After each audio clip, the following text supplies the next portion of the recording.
আসসালামু আলাইকুম। আজকে মানারাত এ থেকে জেড পর্যন্ত শব্দের অর্থগুলো বলবে।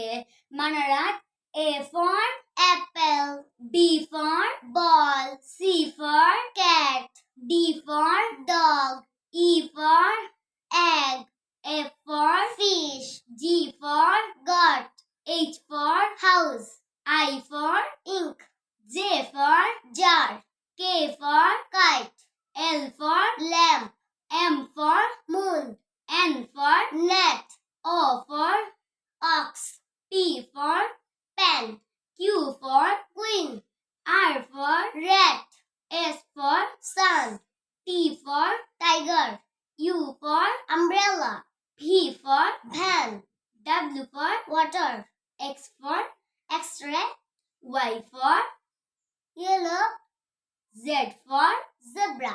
তো বন্ধুরা, মানাতের জন্য একটা হাততালি, কারণ মানাত এ থেকে জেড পর্যন্ত শব্দের অর্থগুলো বলে ফেলেছে। আমার এই ব্লগটি যদি তোমাদের ভালো লাগে তাহলে প্লিজ লাইক, কমেন্ট এবং সাবস্ক্রাইব করবে। আল্লাহ হাফেজ।